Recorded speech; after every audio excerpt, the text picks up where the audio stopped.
តោះសួស្តីបងប្អូនទាំងអស់គ្នាថ្ងៃនេះយើងនាំគ្នាទៅធ្វើជ្រក់ជើងមាន់ញ៉ាំជាដំបូងយើងយកជើងមាន់ទៅសម្អាតទឹកឲ្យបានស្អាតសិនយើងសម្អាត3 4ទឹកទៅឲ្យវាស្អាត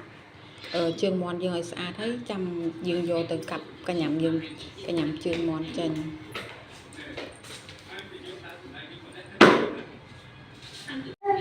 ឥឡូវនេះយើងលាងជើងមាន់យើងស្អាតហើយយើងយកជើងមាន់មកកាប់កញ្ញាំកាប់កញ្ចក់វាចេញហើយយើងកាប់វាជាពុយវាជា2ដើម្បីយើងយកទៅធ្វើដើម្បីយើងយកទៅស្ងោរឲ្យឆ្អិនហើយងាយស្រួលក្នុងការយើងធ្វើជ្រក់ជើងមាន់ហើយងាយស្រួលក្នុងការញ៉ាំ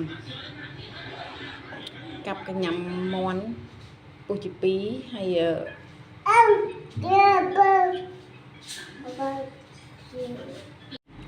ងកាប់កញ្ញាំមាន់ម្ដងមួយតអស់កញ្ញាំមាន់ហ្នឹងហើយនេះជាជើងមាន់ដែលយើងកាប់ហើយយើងកាប់ហើយមិញអញ្ចឹងយើងទៅដាក់ដាំទឹកស្ងោរឥឡូវទឹកយើងពុះហើយយើងមានដាក់ចូលដូចជាគល់ក្រីស្លឹកក្រូចសើចដើម្បីកាត់ឆ្អាបជើងមាន់របស់យើងហើយយើងដាក់ជើងមាន់ចូលទៅស្ងោររយៈពេល15ទៅ20នាទីយើងតាមយើងចង់បានផុយតិចផុយខ្លាំងអញ្ចឹងណាឥឡូវយើងងាកមកបុកទឹកត្រីវិញម្ដងទឹកត្រីរបស់យើងគឺមានខ្ទឹមស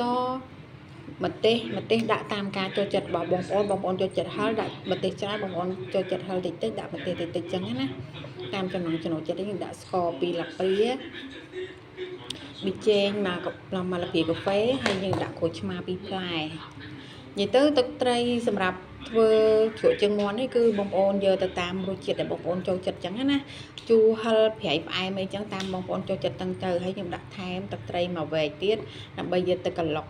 ខ្ជិលបុកក្លុកទៅលឿនហើយវាម៉ត់បានល្អចឹងណាឥឡូវយើងយកវាទៅក្លុកហើយគឺថាក្លុកឲ្យម៉ត់ចឹងទៅពេលដែលយើងក្លុកហើយយើងយកទៅដាក់នៅលើដាក់ចូលជាមួយនឹងជើងមាន់របស់យើងឥឡូវយើងក្លុកហើយគឺថាខាប់ល្អមែនតែនគឺថាពណ៌ស្អាតឡើងក្រហមស្អាតហ្មងឥឡូវជើងមាន់របស់យើងគឺបានស្ងោររួចហើយយើងយកទៅលាងទឹកម្សៅទៀតទៅលាងសម្អាតទឹកម្សៅទៀតហើយយើងរើស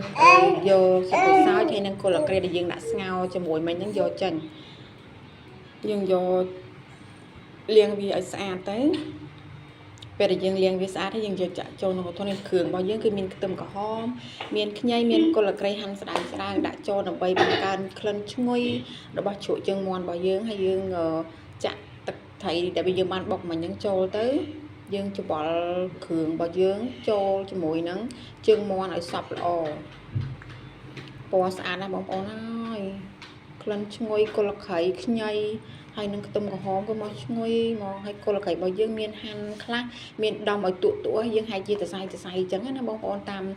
ចំណូលចិត្តរបស់បងប្អូនអញ្ចឹងណាហើយខ្ទឹមក្រហមក៏យើងហាន់ជាចំណិតដែរអញ្ចឹងយើងបន្ទាប់មកគឺយើងយកទៅក្លាសេក្នុងទូទឹកកកឲ្យបានរយៈពេល2ម៉ោងសិនយើងក្លាសេឲ្យត្រជាក់ទើបញ៉ាំឆ្ងាញ់ណាបងប្អូន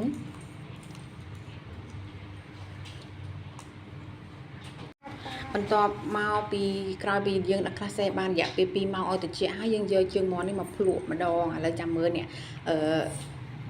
ភ្លក់ជើងមាន់ជ្រក់ជើងមាន់របស់យើងថាតើរសជាតិឆ្ងាញ់ប៉ុណ្ណាហើយ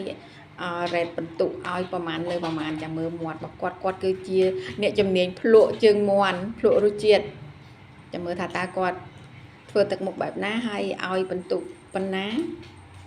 តែបានន័យថាគាត់លើកមេដៃគឺបានន័យថារសជាតិគឺអូខេហើយឥឡូវនេះមកជាមួយនឹងអ្នកភ្លក់ជើងមាន់ទី2ចាគឺថាបកាយញ៉ាំមែនតែនបងប្អូនហើយមើលទៅមាត់គាត់គឺឆ្ងាញ់ហ្មងមេដៃគឺថាលើករហូតហ្មងមេដៃអត់ដឹងថារសជាតិហ្នឹងយ៉ាងម៉េចទេគឺដឹងថាញ៉ាំហើយភ្លក់ហើយគឺថាលើកមេដៃឲ្យរហូតហ្មងហើយឆ្ងាញ់ណាស់ទឹកមុខរបស់គាត់មើលទៅដូចអូយឆ្ងាញ់ខ្លាំងមែនតែនដូចសំហ្មងណានេះហ្មង